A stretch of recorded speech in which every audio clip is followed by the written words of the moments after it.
Welcome to Chuck's Guitar Geekery. Today I'm checking out the Spark 40 by Positive Grid. Now this is a desktop style practice amp that has an app that goes with it that really opens up a whole realm of possibilities. I'm just going to dive into some presets I made. I just got this amp working the other day. I honestly got it on a trade for an old Bugera amp that I never really played. That honestly was worth less than this, but the Spark had a busted power input jack on it, so I had to get a soldering iron out, and it's my first attempt at repairing an amp, and voila, it works. So here we are. But anyways, I'm gonna go through some presets I made, all the way from like clean through some trippy ambient stuff to some heavy and everything in between. So I will try to upload all these into the cloud if you want to try them for yourself. But anyways, the sound is the most important thing, I think, you know, stuff like this, sound, and then the features, especially thinking about this in the context of practicing. So using this hot rodded PV here that's got two humbuckers and a single, and I just love the way this guitar sounds, and it's got both humbuckers and singles, so get a little bit of all the sounds. So to mic this, I'm not going direct out of this, I'm actually miking the amp itself. I'm using a Zoom Q2N 4K. It's a camera, but it's got a nice XY mic on it, and I have it right up close to it, so hopefully I think it's really capturing the stereo sound.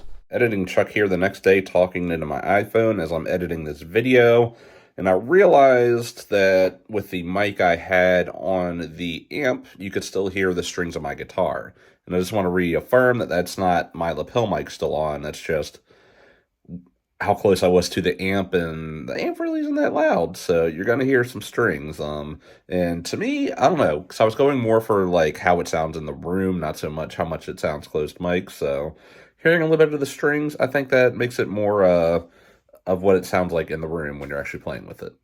Back to the video that comes out of this. So I'm just gonna go through some presets I did, and then I will go through my experience so far with this amp and the pros and cons. So like, subscribe, I'll have affiliate links below if you want to grab one for yourself.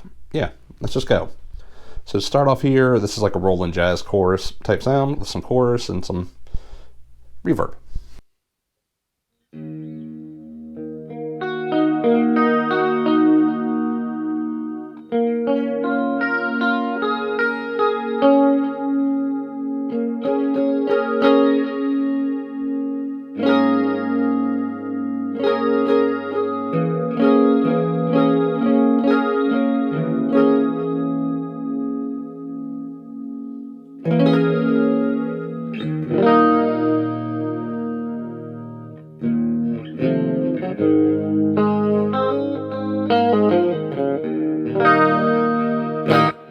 So let's jump over to a Vox AC30. I'm going to stick with the middle single coil with this because I think that's where it sounds best here. So.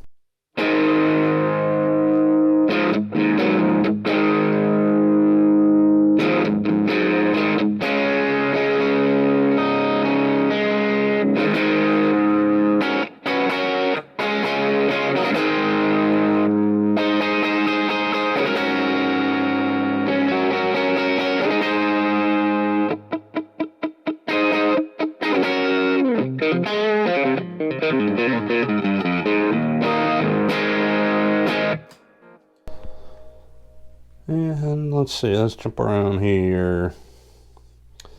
A 2-rock, this one was kind of one of my favorites here.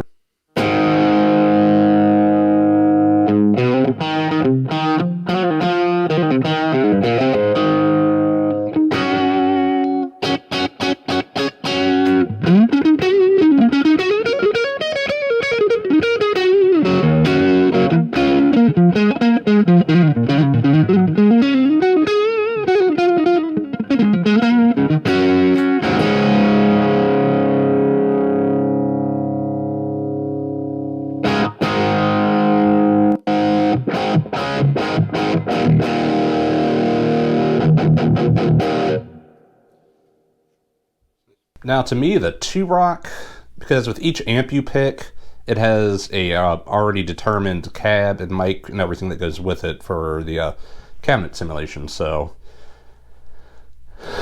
what I found, I like the cabinet sim. Whatever cab they're using on the 2-rock here is the one I like the best. So you can use it, and there's a different distortion and overdrive and fuzz pedals you can use here. And I always love a rat, so I have the 2-rock set up kind of like this with the rat disengaged.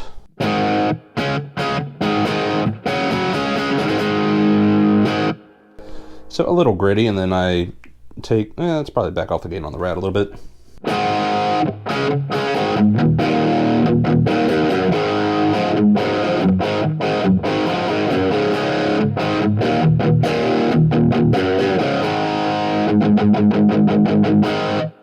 So for a more heavier tone, I just love the filter, which is the EQ sweep on a rat. I don't know, to me always just sounds perfect.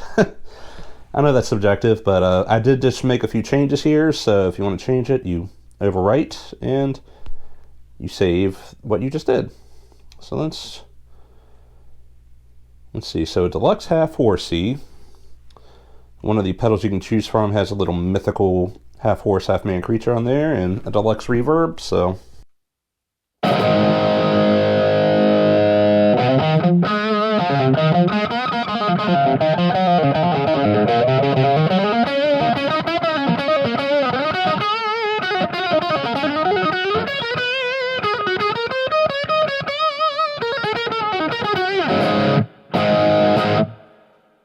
So one of the most powerful features on here, which I think didn't come stock in it, but was a add later, was the EQ in the effects option. So what I find, if there's something with the cabinet sim that just doesn't quite sound right to you, so I'll bypass the EQ.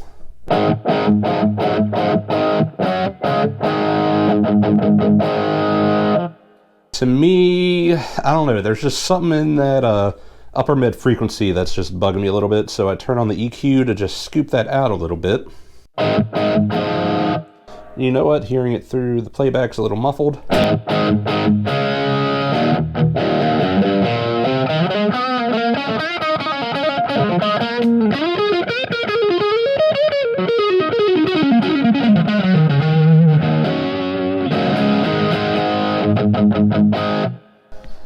So I like that adjustment I made there. Like I said, I just got this working the other day and threw all of these presets together. And an orange amp is one I love, so let's see what this sounds like.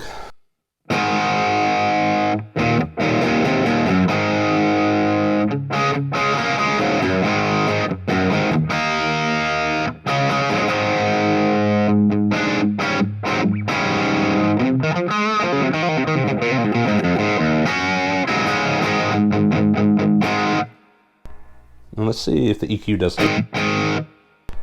Here. Let's try a bass EQ, why not?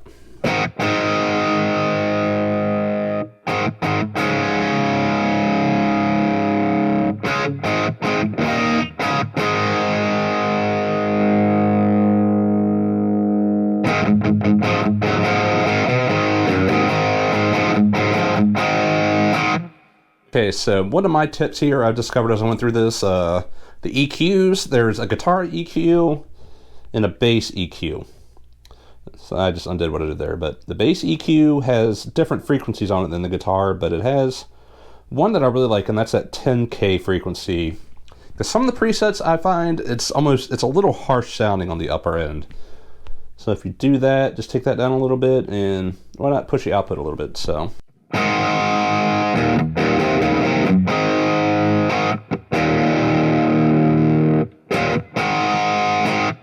Bypass, it's just got that little harshness on the top, just. Yeah,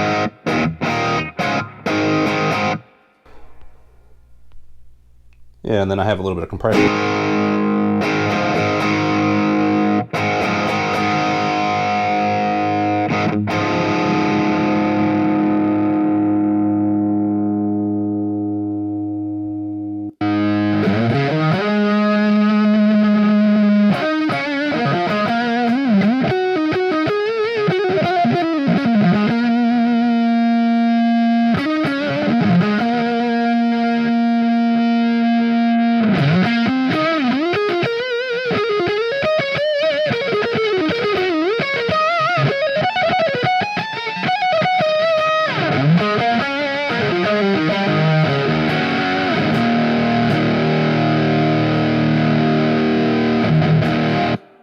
And that's honestly the preset you heard on the opening jam track there, which that's a whole other side of this app I will get to maybe.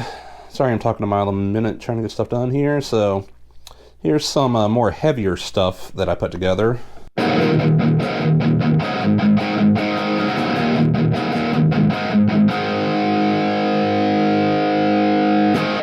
Which I'm not really a heavy metal player, but I threw some metal presets in here, and this is where that bass EQ comes in again, because disengage it.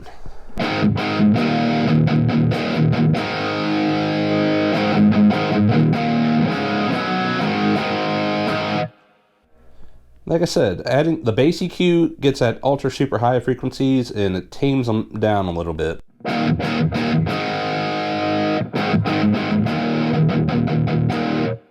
And you can take some of the low end out. The noise gate, I'll talk about that now. As you can hear, it's kind of needed on this amp.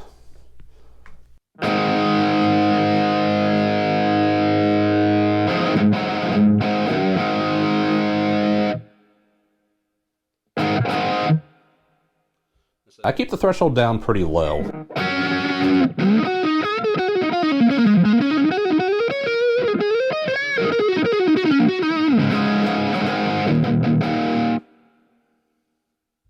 So let's save that. Got one more heavy one. I love orange amps. Let's see what I did here.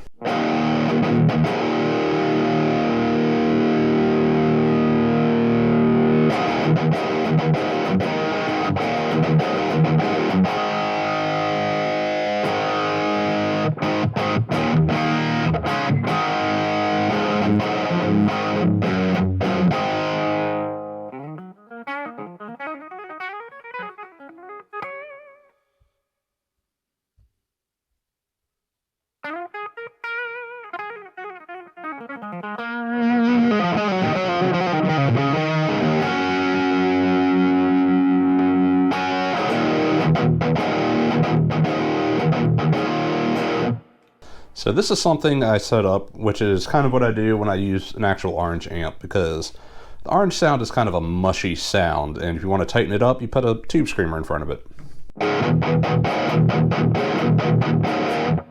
So you can really get the pick attack there as opposed to having it disengaged.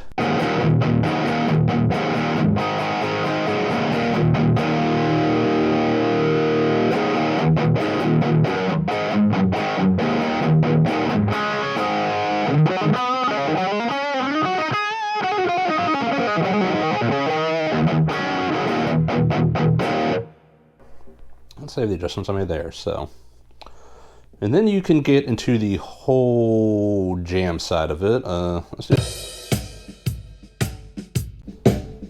I'll let it go while I'm talking. One cool thing, I don't know if you saw where I transposed there. I started tuning my guitars down half a step about 10 years ago just to accommodate my borderline baritone voice. So you can transpose what key you're in. I think each number is a step there. I have it half step down. So this is key of C.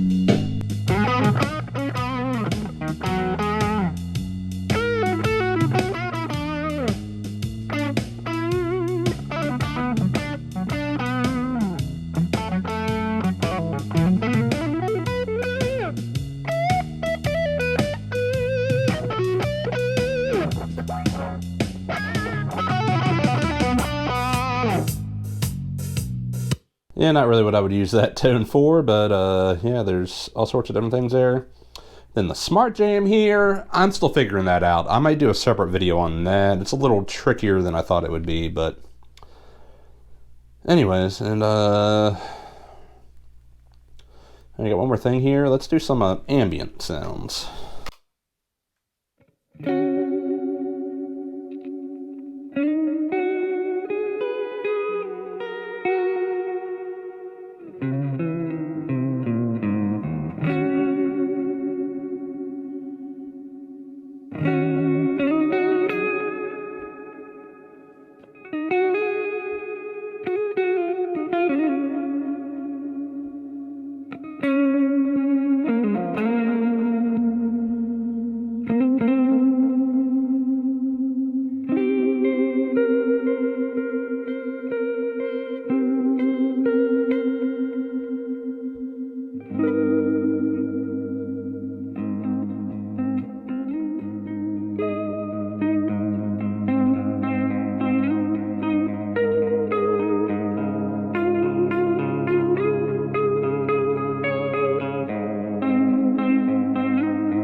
So that tone there, especially, I think, hopefully it comes through on the recording, but hopefully that really shows how well, like, the spatial stereo imaging is out of this thing.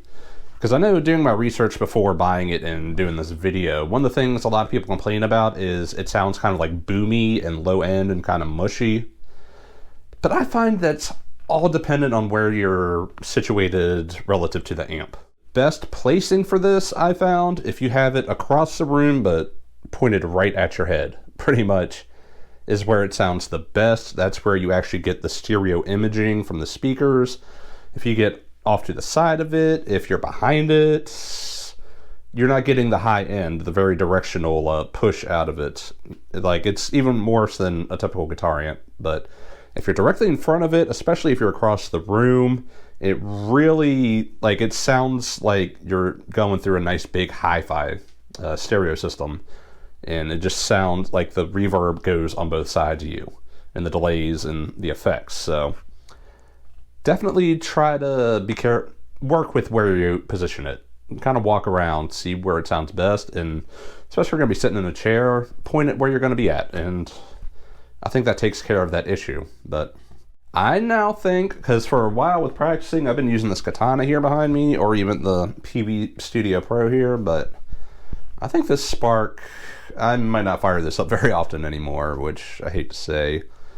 I mean, they're different things, and I probably will do a video comparing the two, at least as far as pros and cons of each and what situations they'd be best for, because I think both the Spark 40 and the Katana have been like a couple of the biggest selling amps of the past few years. And I think good reason for it. But for low volume practicing, I think the Spark takes the cake here. I mean, going through the Katana, it gets you the sensation of actually playing a guitar amp, whereas the Spark, it's more of a, like if you're in a recording studio and your amp's down the hall and mic'd and you're hearing it through the playback speakers. That's how playing through the Spark feels like. But I don't know. It all depends on what you want. And I honestly think any guitarist, if you play something enough, you just get used to it, and that's what you expect. So, anyways, I feel like that's enough incoherent rambling.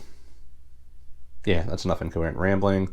My room's kind of hot in here today, and I got a puppy outside my door that needs to go outside to go potty. So that's where I'm going to leave it for now. So I'll have affiliate links with Amazon and eBay and Reverb if you want to grab one for yourself. I think it is one of the best selling amps on Reverb.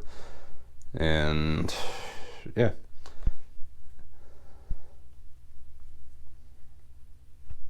Till next time, see ya.